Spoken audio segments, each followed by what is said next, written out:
नाज़रीन, global delegations Tehran में देखे गए, लेकिन जो रशिया का डेलीगेशन वहां पर आया, दिमित्री मेदवेदेव को खास तौर पर भेजा गया। ये जो विजिट था बड़ा ही गैर मामूली साबित हो रहा है और इसमें अब ये बात सामने आ रही है कि न्यू वर्ल्ड ऑर्डर के हवाले से चीजें जब डिस्कस हुई हैं, जिसमें यह भी डिस्कस हुआ है कि ईरान, रूस और चीन, ये तीनों मुल्क जो है वो मिलकर कुछ ऐसे इनिशिएटिव्स लेने जा रहे हैं कि जिसमें वेस्टर्न जो सैंक्शंस हैं उसका कैसे सामना करना है, इस हवाले से वो इनिशिएटिव जब लेने जा रहे हैं। जाहिर है जो दो तीन बड़े हथियार हैं वेस्ट के, इकोनॉमी, मिलिट्री और सैंक्शंस, तो उनकी एयरफोर्स, उनकी जो नेवल पावर है उसको तो ईरान ने जब शिकस्त दी है और सैंक्शंस भी उससे भी ईरान जब वो निमटा है। सैंक्शन जब ईरान को कोलैप्स तो नहीं कर सकी हैं, बट जाहिर है सैंक्शंस ने काफी ज्यादा जब ईरान को डैमेज किया है और बाकी मुल्कों को डैमेज करते हैं। सैंक्शन बहुत बड़ा वेपन है। तो अब ये मुल्क यानी रशिया पर भी सैंक्शन लगी हुई हैं, बाकी मुल्क भी जो अपनी इंडिपेंडेंट फॉरेन पॉलिसी बनाने की कोशिश करते हैं उन पर सैंक्शन लग जाती हैं। तो ये यानी न्यू वर्ल्ड ऑर्डर के हवाले से सबसे बड़ी चीज है कि सैंक्शंस का तोड़ जो वो कोई निकाला जाए, कोई ऐसा इंडिपेंडेंट जो ट्रांजैक्शन सिस्टम है वो किया जाए, पेमेंट सिस्टम, करेंसी। तो ये कोर एजेंडा है ईरान का भी, ये ईरान भी चाहता है कि इसका कोई तोड़ निकाला जाए, रशिया भी ये चाहता है और चाइना भी डेफिनेटली ये चाहता है। तो ये चीजें जब वो दिमित्री मेदवेदेव ईरान में डिस्कस करके गए, ट्रंप जो है वो वहां पर कुछ बड़े प्रॉब्लम्स है वो फेस करने जा रहा है। इस वक्त के जो पोल्स हैं उसके मुताबिक तो ट्रंप के हारने के चांसेस जो वो काफी ज्यादा हैं, लेकिन हार होती है या जीत होती है इसको फिलहाल साइड के ऊपर रखते हुए जो डेमोक्रेट्स हैं वो एक बहुत बड़ी तैयारी कर रहे हैं। ट्रंप और उसकी जो फैमिली है उनके जो फाइनेंशियल स्कैंडल्स सामने आ रहे हैं उसके ऊपर कोई बड़ा एक्शन लेने के हवाले से, जिसमें ट्रंप को इन्वेस्टिगेशन में शामिल किया जा सकता है, उसके बेटों को, जैरेड कुशनर को, क्योंकि इन सब ने मिलकर जो बिलियंस ऑफ डॉलर्स है वो कमाए हैं। और ये बहुत ही अजीब है अमेरिकन सिस्टम के अंदर कि, और फिर ट्रंप जिस तरह से ओपनली विद वेरी ईज यानी वो billions and billions of dollars जब वो कमा रहा है, और जो रिपोर्ट्स आई हैं उसमें जब से वो प्रेसिडेंट बना है उससे उसके बाद उसकी दौलत में जब वो बहुत ज्यादा इजाफा हुआ है। एक छोटी सी मिसाल ये लीजिए कि उसका जो गोल्फ कोर्स है वहां पर जो मेंबरशिप है वो $1 लाख है, लेकिन जो ही वो सदर बना इसको $1 लाख से $1 मिलियन जब वो कर दिया गया और लोगों ने धड़ाधड़ जब वहां पर मेंबरशिप खरीदी।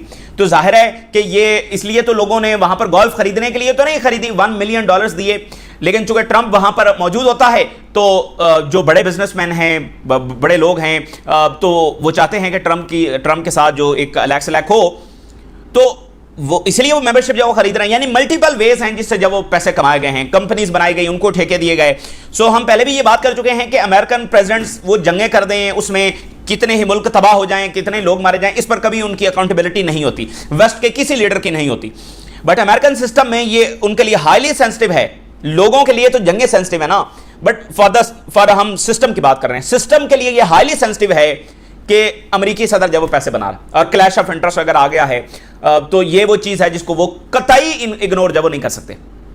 अच्छा, सुप्रीम लीडर जब तक जिंदा रहे तो एम्पायर से वो लड़ते रहे और आपने देखा और दुनिया ने देखा कि जो जंग ईरान ने लड़ी है उनकी गाइडेंस के अंदर लड़ी है और सुपर पावर के गुरूर को जब वो खाक में मिलाया है। बट उनकी जो शहादत है और उनका जो फ्यूनरल है ये भी एम्पायर के लिए बड़ा मसला बना हुआ है। एम्पायर की नाक में दम हो गया है, ठीक है ना। एम्पायर इस वक्त भी बड़ा जिच हो रहा है, बड़ा परेशान हो रहा है। नाज़रीन, आज रिपोर्ट ये सामने आ रही है कि अमेरिका की जानिब से मुल्कों को धमकाया गया है कि वो इस फ्यूनरल के अंदर शिरकत ना करें, और अगर किसी ने इस फ्यूनरल के अंदर शिरकत की तो इसे एंटी यूएस एक्शन समझा जाएगा, ठीक है ना। इसको हम समझेंगे कि ये हमारे खिलाफ जाकर तुमने ये इकदाम किया, इसे हमारे खिलाफ इकदाम जब समझा जाएगा अगर तुमने फ्यूनरल में जाकर जब वो शिरकत की। तो एक दो मुल्कों को छोड़कर किसी ने घास नहीं डाली अमेरिका की इस धमकी को, एक दो मुल्कों को छोड़कर किसी ने घास नहीं डाली। आप देख रहे हैं कि तमाम मुल्कों से जो डेलीगेशंस हैं वो वहां पर पहुंचे 100 से ज्यादा। बाकी जो कलेक्टिव वेस्ट के मुल्क हैं, यूरोपियंस हैं, वो तो ज़ाहिर उन्होंने आना भी नहीं था और ना ईरान ने उनको बुलाना था। तो जो बाकी दुनिया है वो तो सारे के सारे पहुंचे और सब के सब को जब वो अमेरिका की धमकी गई है, आज की जो रिपोर्ट सामने आ रही है। और आप देखिए कि आज जो ट्रंप का बयान आया है उसमें कहता है कि हमने 1 हफ्ते की ईरान को छुट्टी दे दी है और चूंकि हम जब वो बड़े अच्छे हैं, ठीक है ना, यानी छुट्टी दे दी है, जैसे सब चीजें जब उसके कंट्रोल में हैं और ऊपर से असैसिनेशन करके कह रहा है हम तो बड़े अच्छे हैं और हमने 1 हफ्ते की जो उनको छुट्टी दे दी है कि ठीक है तदफीन जब वो कर लो। तो ये इसकी वो बातें हैं जिस पर अब दुनिया ज्यादा तवज्जो दे नहीं रही कि ये क्या स्टेटमेंट जारी करता है, क्योंकि उसका रियलिटी से कोई ताल्लुक नहीं है, उसका कॉमन सेंस के साथ जब वो कोई ताल्लुक नहीं है। और आज 4 जुलाई है, अमेरिका में इंडिपेंडेंस डे है, तो आज 2 बड़े इवेंट ग्लोबली हो रहे हैं। ज़ाहिर है अमेरिका की इंडिपेंडेंस 250 साल पूरे हो गए और उसमें भी ट्रंप जो है वो अपनी शख्सियत और अपनी नेचर के मुताबिक उसको अपनी प्रोजेक्शन के लिए ज्यादा इस्तेमाल कर रहा है, बजाय इसके कि वो अमेरिका की ऐसा होल करे। वो उसको अपनी प्रोजेक्शन की वहां पर ज्यादा पड़ी हुई है, और ये अमेरिका में बहस भी हो रही है कि वो अमेरिकन इंडिपेंडेंस सेरेमनी कहीं पीछे रह गई हैं, वो सबसे ज्यादा अपने आप को कैसे प्रोजेक्ट करना है, वो इस तरह से उसको डिजाइन किया हुआ इसने। तो ये एक बड़ी यानी उसके नेचर के मुताबिक यही होना था, और यही होगा जब तक वो सदर रहेगा। तो दो बड़ी इवेंट, यानी 4 जुलाई और इधर जो है वो फ्यूनरल। तो अब इसी दरमियान जो है वो जो सुप्रीम लीडर का नाज़रीन फ्यूनरल है, ये बिल्कुल एक रिवायती फ्यूनरल नहीं है, बल्कि ये एक तो ईरान की जो इंटरनल यूनिटी है उसका मैसेज है, क्योंकि ईरान को अंदर से तोड़ने की कोशिश की ना। ईरान के लिए सबसे ज्यादा जरूरी है कि लोग मुतहद रहें। दूसरा, ये ईरान के लिए ये मैसेज वो दे रहे हैं कि हम इंटरनेशनली कितने स्ट्रांग हैं, हमारे साथ कौन कौन से जब वो मुल्क खड़े। और दूसरा जो अहम बात है कि ये तो जंग के बाद ईरानी लीडरशिप की सबसे बड़ी इंगेजमेंट है। जंग के बाद इतनी बड़ी इंगेजमेंट तो कहीं नहीं हुई ईरानी लीडरशिप की। तो देखिए, जंग के बाद बैलेंस ऑफ पावर बदल चुका है, तो अब मुल्कों ने नए सिरे से जब बातचीत करनी है, ईरान की इंपॉर्टेंस बढ़ चुकी है, स्ट्रेट ऑफ होर्मुज़ के हवाले से बातचीत करनी है, कुछ मुल्क इंटरेस्टेड होंगे ईरान के मिज़ार खरीदने के अंदर। तो इसलिए अब यानी मुल्क जब ईरान को इग्नोर नहीं कर सकते, अमेरिका की धमकी गई है, बट एक एक मुल्क जो है ज़ाहिर, अच्छा किसी ने अमेरिका से वो खुलेआम पंगा भी नहीं लेना चाहते, इसलिए आप देखेंगे उनके स्पीकर्स आए हैं, उनके जो है वो वाइस प्रेसिडेंट्स आए हैं, ठीक है ना, उनके डिप्टी प्राइम मिनिस्टर्स आए हैं, ठीक है ना, ठीक है, वो अमेरिका से पंगा भी नहीं लेना चाहते, लेकिन उन्होंने अपने डेलीगेशंस भेजे हैं, हाईएस्ट लेवल जितने वो डेलीगेशन भेज सकते थे उन्होंने भेजे हैं। ईरान को इग्नोर नहीं किया जा सकता। स्ट्रेट ऑफ होर्मुज़ उनके पास है, बाबुल मंदब उनके पास है, मिसाइल टेक्नोलॉजी उनके पास है। सो ये यानी बिल्कुल रिवायती नहीं है। तो देखें आगे जो चीज़ें होनी हैं, जो आगे अलाइनमेंट्स होनी है, आगे जो दुनिया के मामला चलने हैं, ये उस हवाले से डिस्कशंस आज और कल से ज़ाहिर तेहरान में जारी हैं। तो आगे क्या होगा, इसको आप तेहरान में होने वाली मीटिंग्स, कौन सी शख्सियत आ रही है, उसको कितनी अहमियत दी जा रही है, किस तरह से, यानी क्या उसकी मुलाकात ईरानी सदर से हो रही है, स्पीकर से हो रही है, या सिर्फ वज़ीर ख़ारजा से हो रही है, तो मुलाकातों की जो तरतीब है वो क्या है, तो ये सारा यानी कि एक एक चीज़ को ऑब्जर्व किया जा रहा है। सो ये कोई रिवायती फ्यूनरल नहीं है। और दूसरा, ईरान बहुत इस हवाले से वो गुस्से में हैं और रहेंगे। आज फिर ईरान से ये बात सामने आई है कि हम बदला लेंगे। इस बात को ज़रूर ध्यान में रखें कि ये सुप्रीम लीडर की जो शहादत है, ये मामला ख़त्म नहीं होगा। देखिए ना, जंग खत्म हो चुकी है, ईरान कह रहा है हमारा बदला पूरा नहीं हुआ, हम एक दिन जब वो बदला लेंगे। तो ये क्या है, तो ये एक बहुत बड़ा डिजास्टर है, एक बहुत गलत फैसला जो ट्रंप इंतजामिया ने किया सुप्रीम लीडर को निशाना बनाने का। सो ये उनको नहीं करना चाहिए था। तो ये मसला इतनी आसानी से ख़त्म नहीं होगा। अच्छा, जो सबसे ज़्यादा अहम दौरा हुआ है वो दिमित्री मेदवेदेव, और उन्होंने कहा कि प्यूटन के डायरेक्ट ऑर्डर पर वो शरीक हो रहे हैं। प्यूटन के डायरेक्ट ऑर्डर के ऊपर जो उन्होंने बातें की हैं, एक एक बात बहुत मायने रखती है, एक एक बात जो बहुत मायने रखती है। उन्होंने कहा कि ईरान और रूस जो हैं ये मज़ीद गहरे ताल्लुकात बनाएंगे, और ईरान के सदर के साथ यही डिस्कशन हुई है कि मज़ीद डीप रिलेशंस ये किए जाएं। और ये एक एक बात अब ज़रा गौर करिए। अच्छा, दिमित्री मेदवेदेव वही हैं जिन्होंने ईरान को कहा था कि न्यूक्लियर बना लो, this is the best protection, तुम्हें न्यूक्लियर जब बना लेना चाहिए। और अब वो क्या बात कर रहे हैं, उन्होंने कहा कि स्ट्रेट ऑफ होर्मुज़ जो है ये एक ऐसा वेपन ईरान के पास आ गया है जो no less than nuclear bomb, यानी रियल न्यूक्लियर बॉम्ब तो ईरान के पास नहीं है, बट स्ट्रेट ऑफ होर्मुज़ की सूरत में उनको न्यूक्लियर बराबर एक बम जब उनके पास आ गया। और जरा अगली बात इससे भी ज्यादा दिलचस्प है, और उन्होंने कहा कि ईरान के पास एक थर्मो न्यूक्लियर बॉम्ब भी है। अब थर्मो न्यूक्लियर बॉम्ब क्या होता है, हाइड्रोजन बॉम्ब, जो कि एटॉमिक बॉम्ब से ज्यादा डेंजरस है। अभी तक कहीं भी हाइड्रोजन बॉम्ब इस्तेमाल नहीं हुआ, एटॉमिक बॉम्ब इस्तेमाल हुआ था जापान के अंदर। सो हाइड्रोजन बॉम्ब जो है वो उससे भी ज्यादा डेंजरस है। सो न्यूक्लियर बॉम्ब भी ईरान के पास आ गया और हाइड्रोजन बॉम्ब भी ईरान के पास आ गया।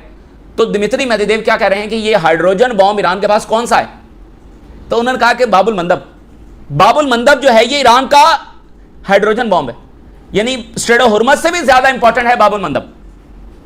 तो उन्होंने कहा कि ईरान इन दोनों को किसी भी वक्त इस्तेमाल कर सकता है आगे होने वाली जंगों में।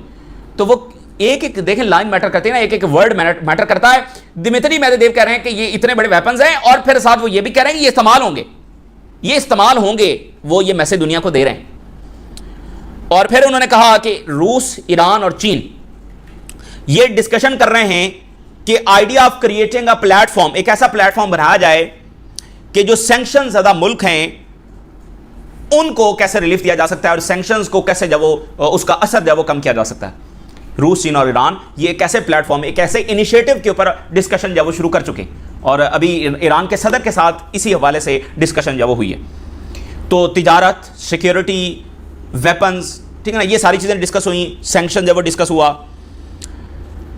और ये बात भी आप ज़रा गौर कर लें, उन्होंने कहा कि हम विश करते हैं कि ईरान और अमेरिका के दरमियान मुज़ाकरात जब वो कामयाब हो जाएं, बट रियलिटी ये है कि ये बहुत ही एक्सट्रीमली डिफ़िकल्ट ये रास्ता है मुज़ाकरात का, और हमें उम्मीद कम है कि इसमें ये कामयाबी हो जाएगी, यानी मुज़ाकरात अल्टीमेटली कामयाब हो जाएंगे।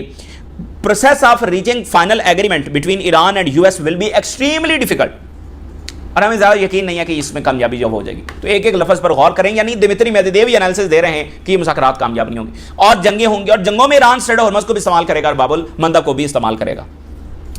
और जो ईरान के सदर हैं उन्होंने ये बात की कि जॉइंट एग्रीमेंट्स ये मजीद करने की जरूरत है, बायलैटरल कोऑपरेशन को एक्सपैंड करने की जरूरत है in various fields, economy, trade cooperation, energy और ट्रांजिट सेक्टर विद रशिया, ठीक है ना, इन तमाम फील्ड्स के अंदर रशिया के साथ कोऑपरेशन बढ़ाने की जब जरूरत है। अच्छा, तो ये बात हो गई। ईरान की मिनिस्ट्री ऑफ इंटेलिजेंस क्या बात कर रही है? ईरान की मिनिस्ट्री ऑफ इंटेलिजेंस ने कहा कि यह सबसे बड़ा क्राइम है जो इजराइल की जानिब से किया गया है, सुप्रीम लीडर को असैसिनेट करके, और ईरान के लोगों के दिलों को तब तक चैन नहीं मिलेगा, ये तब तक हील नहीं होंगे जब तक इसका बदला नहीं ले लिया जाता। और वी विल सर्टनली, हम इसका बदला लेंगे, और बाकी जो हमारे शोधा हैं उनका भी हम बदला लेंगे, सुप्रीम लीडर का भी और बाकी शोधा का बदला भी हम लेंगे। तो एक जंग, इसमें वो कह रहे हैं हमारा बदला पूरा नहीं हुआ। सो डेफिनेटली ईरान उस पोजीशन में नहीं है कि वो अमेरिका जितना ताकतवर हो या इसराइल जितना ताकतवर हो, क्योंकि इसराइल, अच्छा, ईरान, रूस और चीन और बाकी जो सिविलाइज्ड पावर हैं वो बिलीव नहीं करते असैसिनेशंस पे, ठीक है ना, वो असैसिनेशंस पे बिलीव नहीं करते। इसलिए आप देखते हैं कि ज़ेलेंस्की को रूस ने कोई अटैक नहीं किया, हालांकि ज़ेलेंस्की ने प्यूटन को असैसिनेट करने की 2 से 3 मरतबा कोशिश की है। आपको क्या लगता है कि जैसा ये अमेरिका ने वेनेजुएला में ऑपरेशन किया, ये चीन के लिए ताइवान में ऑपरेशन करना कोई ज़्यादा मुश्किल है?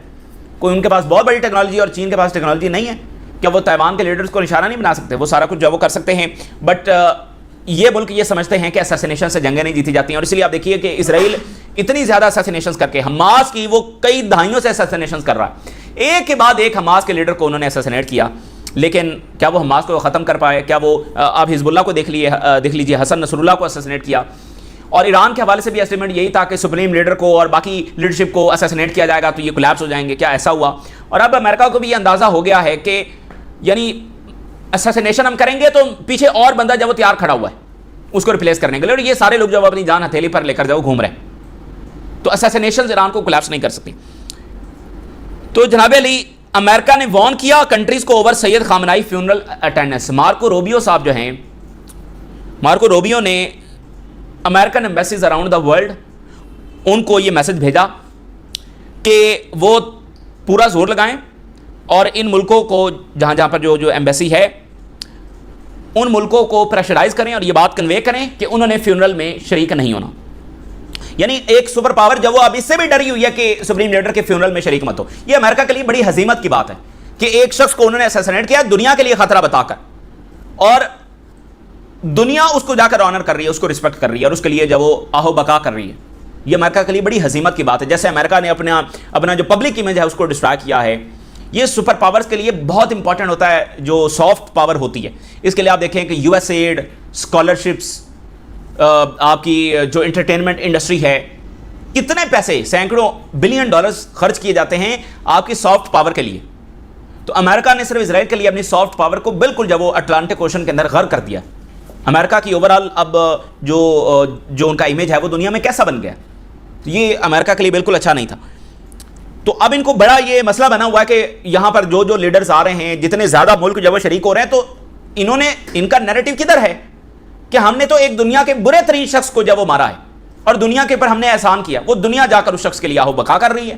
तो इसका क्या मतलब हुआ कि ठीक है, आज दुनिया अमेरिका के खिलाफ कोई फैसला नहीं सुना सकती, ईरान कोई अपना बदला नहीं ले सकता, बट ये है कि राइट और रॉन्ग क्या है ये दुनिया बता रही है। और ये बहुत होता है, दुनिया का इस तरह से पोजीशन ले लेना ये बहुत होता है, क्योंकि ये ताकत तो हमेशा नहीं रहनी और वैसे भी उनकी मिलिट्री पावर आपके सामने एक्सपोज हुई है। So Rubio asked US embassies and missions to inform countries, इतनी धमकी लगाई जाए कि अगर वो गए तो ये अनफ्रेंडली एक्ट होगा फ्रॉम अमेरिकाज पर्सपेक्टिव। तो अमेरिका इसको इस अंदाज में देखेगा कि हमारे खिलाफ इकदाम उठाया गया। तो ईरान ने कहा है कि स्ट्रेट ऑफ हॉर्मज़ जो है वो फॉरेन मिलिट्री फोर्सेस के लिए कोई प्ले ग्राउंड नहीं है, और अगर यहां पर कोई प्रोवोकेशन करने की कोशिश की गई स्ट्रेट ऑफ हॉर्मज़ के अंदर तो उसके कॉन्सिक्वेंसेस जब आएंगे, और ये वार्निंग बड़ी सीरियस है। ईरान जब स्ट्रेट ऑफ हॉर्मज़ पर अपने कंट्रोल को बढ़ा रहा है, उसकी वजह यह है कि जो दिमित्री मेदवेदेव बात कर रहे हैं, ये उनके लिए न्यूक्लियर वेपन है।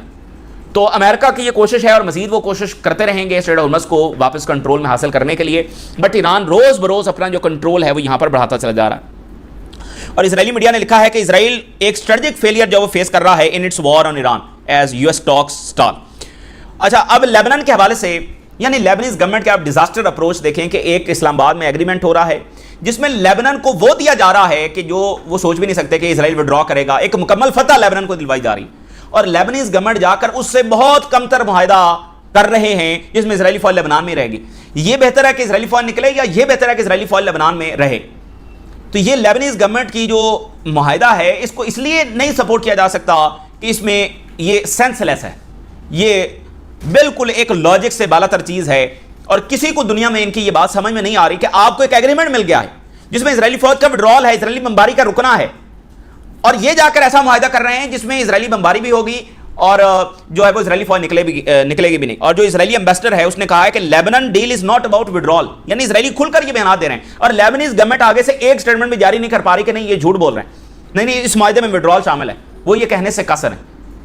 तो इसलिए इनकी इस इकदाम को बिल्कुल जब वो सपोर्ट नहीं किया जा सकता। सो नेतन्याहू जो है वो ट्रंप के अप्रूवल का इंतजार कर रहा है जो अल-ताहिर हाइट्स हैं वहां पर हमला करने के लिए। तो ये कुछ भी नहीं होता, इंतजार किया जा रहा है, वो अप्रूवल आना है, वो बस जब इन्होंने करना होता है ये कर देते हैं, ठीक है। तो ये ऐसा कोई बात नहीं है कि अप्रूवल का इंतजार किया जा रहा है।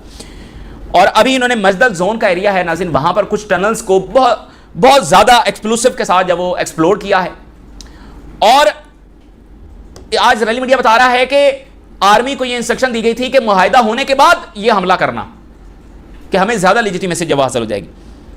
और इजरायली मीडिया बता रहा है कि जो ट्रंप की वो सो कॉल्ड पीस काउंसिल थी वो अब यह अनाउंस करने जा रही है कि हमास ने सीज़फायर को वायलेट किया। 1040 फलस्तीनी जब वो शहीद हो चुके हैं और हजारों जख्मी हैं, और पीस काउंसिल जो ना एड भेज सकी ना ये बमबारी रुकवा सकी, उल्टा ये अनाउंस करने जा रही है कि हमास ने सीज़फायर को वायलेट किया। सो रीजन के मुल्कों को अपनी मिलिट्री जब वो खड़ी कर लेनी चाहिए, और अमेरिका के ऊपर जो इत्तफा है वो करने से अब इस सफ़र का जब वो खात्मा होना चाहिए। और इसराइल ने गजा सिटी और रफा यहाँ पर बमबारी जब वो तेज़ कर दी है। सो डेमोक्रेट जो है वो प्रिपेयर कर रहे हैं एक कैंपेन टारगेटिंग ट्रंप फाइनेंसेस, जिसमें वेरियस जो फाइनेंशियल इन्वेस्टिगेशंस है वो शामिल होंगी। ट्रंप ने जो $2.2 बिलियन सिर्फ 2025 के अंदर कमाए हैं क्रिप्टो के जरिए, और ये ट्रंप के पूरे लाइफ की 80 साल उसकी लाइफ की 1 साल की सबसे बड़ी इनकम है जो 2025 में उसने की है सदर बनने के बाद। फैमिली और उसके जो एसोसिएट्स हैं, Donald Trump junior, Eric Trump, और जो कॉमर्स सेक्रेटरी है जिसका नाम एप्स्टीन फाइल के अंदर है, इसके बेटों को, और इसके अलावा 14 कंपनीज हैं जिसमें $8.9 बिलियन के ठेके हासिल किए गए क्रिटिकल मिनरल्स के हवाले से, और जो अल्बानिया के अंदर $1.4 बिलियन की जो लैंड खरीदी जा रही है उसको भी इसमें शामिल किया गया है, और $500 मिलियन तो डायरेक्टली जो यूएई की रॉयल फैमिली है वहां से ये पैसे आए हैं, ठीक है ना। तो इस सब को जब इन्वेस्टिगेशन के अंदर शामिल किया जा रहा है। ये इस वक्त की ताज़ा तरीन डेवलपमेंट्स हैं जो हमने आपके साथ शेयर की। आप उन्हें राज रोगा करें, इजाज़त दीजिए, अल्लाह हाफ़िज़।